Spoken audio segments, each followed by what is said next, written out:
आयडीटी एज्युकेशनच्या माध्यमातून आज आपण धुळे जिल्हा येथे आलेलो आहोत आणि आज आपल्या समोर कार्तिकी बुटीकच्या सर्वेसर्वा मीनाक्षी सोनार मॅडम आलेल्या आहेत. त्यांच्याकडून आज आपण खूप साऱ्या फॅशन डिझायनिंग व बुटीक क्षेत्रातल्या माहिती जाणून घेणार आहोत. तर पहिल्यांदा तर वेलकम आहे मॅडम तुमचं आमच्या पॉडकास्ट इव्हेंटमध्ये. नक्कीच मॅडम, ज्या वेळेस फॅशन डिझायनिंग क्षेत्रात तुम्ही कार्य केलं, आज कार्तिकी बुटीकच्या सर्वेसर्वा म्हणून तुम्ही जेव्हा काम करतायत, तुमचा एकंदरीत या इंडस्ट्रीचा एक्सपिरियन्स कसा आहे? तसं रोमांचक आहे, कारण सर्वच प्रकारचे भेटतात आणि त्यातल्या त्यात 3 कॅटेगरी असतात.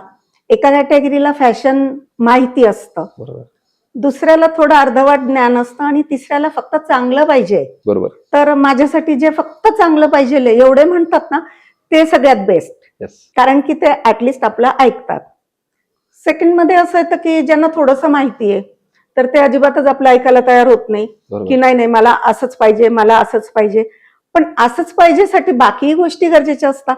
एक तर आपली पर्सनॅलिटी असते, दुसरं आपण आणलेलं कापड, त्यात काय बनणार आहे हे माहिती असावं.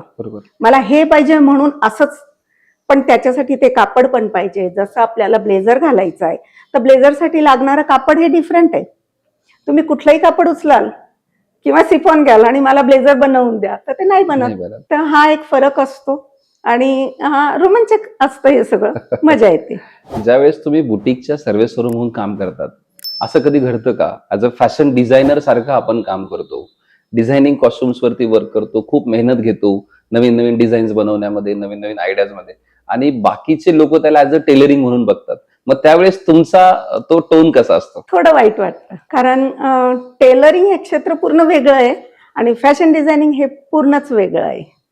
टेलरचं असं आहे की, म्हणजे मी दोघांमधला डिफरन्स सांगते. टेलरला आपण सांगू ते तो बिचारा शिवून देतो, बरोबर.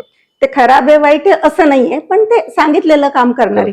आणि फॅशन डिझायनिंग असं आहे की आपण डिझाईन करत असतो, हा फरक आहे. एखादं बुटीक चालवताना तुमच्या समोर चॅलेंजेस म्हणून काय काय उभं राहतं? हो, कधीतरी म्हणजे ब्रायडल असतात तर म्हणजे असं थोडंसं कॉमेडी टाईप होऊन जातं की आपण मेजरमेंट घेतो, सगळं काही डिझाईन सगळं काही रेडी होतं की आपलं हे पॅटर्न झालं, फायनल रेडी होतं, मॅनिक्विनला चाललं जातं की चला आपण आपलं फोटोशूट करून घेतो मॅनिक्विनला घालून. जेव्हा ब्रायडल येते ट्रायलला तेव्हा असं काहीतरी होतं की ती एक तर जाड झालेली असते, एक तर बारीक झालेली असते. कारण ह्या खूप छोट्या गोष्टी असतात. पण गंमत अशी होते की ब्रायडल म्हटल्यावरती आपल्याकडे आपली महाराष्ट्रीयन पद्धत आहे, खाद्य संस्कृती आहे, तर ते वेट गेन करतात आणि मग तिथे थोडीशी अडचण येते.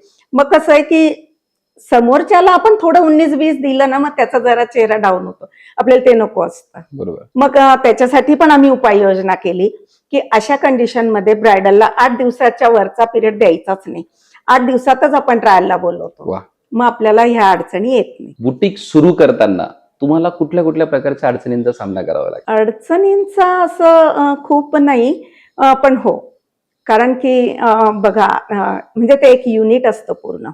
आपल्याकडे मशीन कोणती असावी, शिलाई मशीन, एम्ब्रॉयडरी मशीन कोणती असावी, कारागीर आपले किती एक्सपर्ट आहे. फॉर एक्झाम्पल एम्ब्रॉयडरी मशीन आहे, नॉर्मल मशीन जरी असलं त्याच्यात आपण काय इनोव्हेशन करतो, स्टिचेस तर सेम आहे, पण त्या स्टिचेस मध्ये पण आपण काय इनोव्हेशन करतो. तर मग ह्याच्यासाठी आपलं ऐकून घेणारा कारागीर आपल्याला मिळायला पाहिजे. ते शोधणं फारच डिफिकल्ट असतं. ज्यावेळेस फॅशन डिझायनिंग म्हणून तुम्ही डिझायनर म्हणून काम करतात आणि खूप सुंदर डिझाईन पण बनवतात, हँडओव्हर पण करतात, पण आपल्याकडे इकॉनॉमी, फायनान्स हा खूप वीक पार्ट झालेला आहे. मग अशा केसेस मध्ये जेव्हा क्लायंट आपल्याकडे बार्गेनिंग करतो किंवा कमी जास्त करतो, मग त्यावेळेस तुमचा त्या गोष्टीकडे बघायचा रुख कसा असतो? शक्यतोवर तर आपण जास्तीत जास्त बेटर देण्याचा प्रयत्न करतो. मग आता कॉम्प्रोमाइज करावं लागतं आपल्याला पण, कारण समोरच्यांनाही आपल्याला नाराज करायचं नाहीये. थोडक्यात काय की आपल्या हातातलं कस्टमर किंवा क्लायंट जाऊ द्यायला नको, हाही एक उद्देश असतो. तर मग आपण जसं आता ब्रायडल आहे तर तिला हँडवर्क न देताना आपण थोडं मिक्स करतो की थोडं मशीन एम्ब्रॉयडरी टाकून देतो की जिथे आपली इकॉनॉमी होते, आणि खूप मोठी इकॉनॉमी होते ह्या गोष्टींमध्ये. आणि आपल्याकडे जर कारागीर चांगले आहे तर हँडवर्क आणि मशीन वर्क मधला फरक थोडासा कमी होऊन जातो. नक्कीच मॅडम, तुम्ही सर्व विद्यार्थिनींसाठी खरंच खूप मोठी प्रेरणा आहात. पण जेव्हा एक वुमन एम्पॉवरमेंट म्हणून तुम्ही उभ्या राहतात, आज एक बुटीक रन करतायत, एक एम्प्लॉयमेंट तयार केलेली आहे, आज तुम्ही एक स्टँड घेतलेला आहे, विद्यार्थिनींसाठी तुम्ही काय सांगाल? विद्यार्थिनींसाठी तर बघा, त्याच्यातही काही गोष्टी आहे की विद्यार्थिनींनी ना म्हणजे जेव्हा तुम्ही तुमचा बिझनेस चालू कराल ना, तर त्याच्या आधी एक असं थोडंसं बघा, आपल्याकडे येणारी व्यक्ती तिची पर्सनॅलिटी काय आहे, आपण तिला काय देतोय. जे कोणी आपल्याकडे डिझायनिंग करायला आलं ना, तर त्यांची पर्सनॅलिटी, त्यांनी आणलेलं मटेरियल, या 2 गोष्टी, आणि तिसरी परत आलीच इकॉनॉमी काय. तर आपल्याला इकॉनॉमी सुद्धा करताच आली पाहिजे. या तिघी गोष्टींवर खूप अभ्यास केला पाहिजे, मग अडचणी येणार नाही. आता विद्यार्थी दशेत जेव्हा मुलं शिकतायत, आता त्यांचं एज्युकेशन सुरू आहे, त्याने त्यांचं शिक्षण घेत असताना काय काळजी घेतली पाहिजे की पुढे जाऊन त्यांना खूप मोठ्या अडचणींचा सामना नाही करावा? हो, त्याच्यात मुलं शॉर्टकट असं करतात, मुलं मुली विद्यार्थी. तर जसं तुम्हाला होमवर्क दिलं जातं, होमवर्क म्हणा किंवा वर्क असतं की तुम्हाला हे सॅम्पल बनवायचे आहे आणि त्याचा तुम्हाला एक अल्बम बनवून आणायचा आहे. तर आजकाल कसं आहे, सगळं रेडी मिळून जातं. बरोबर. तर हे काही लोक दुकान उघडून बसलेले आहेत, सॉरी मी त्यांना वाईट म्हणत नाहीये, पण ते आहे आता, ते पण त्यांचा बिझनेस आहे, तो काही वाईट नाहीये. ते त्यांच्याकडून पे करतात आणि रेडी आणतात आणि आपलं बेस्ट तिथे ठेवतात. तर मग ह्याच्याने फक्त त्यांनाच त्रास आहे, बाकी काहीच नाही. दिसायला तुमचा बेस्ट दिसतंय, तुम्हाला मार्क्स पण मिळत आहे, बरोबर, पण अडचण काय ते तुम्ही काय घेतलं. मॅडम, आयडीटी एज्युकेशन्सने हा जो पॉडकास्टचा उपक्रम सुरू केलाय, ज्यांना खूप सारं नॉलेज शेअरिंग केलं जातं, या उपक्रमाबद्दल काय सांगाल? अतिशय चांगला उपक्रम आहे आणि राबवला पाहिजे असा उपक्रम.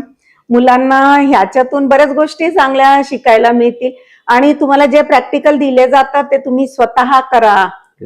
थोडेसे चुकाल चालेल, तुम्हाला पुढे शिकवलं जाईल, ती चूक सुधारणा करता येईल, पण स्वतः करा. तुम्हाला तो एक्सपिरियन्स फार महत्वाचा आहे. आपल्या सगळ्या व्ह्युअर्ससाठी आजची गोल्डन लाईन तुम्ही काय सांगाल? गोल्डन लाईन म्हणजे मी हेच सांगेल की तुम्ही स्वतः करा, इमॅजिन करा, 1 सेकंड डोळे बंद करा आणि इमॅजिन करा की ही व्यक्ती आपल्या समोर आहे आणि त्याला काय सूट करणार आहे.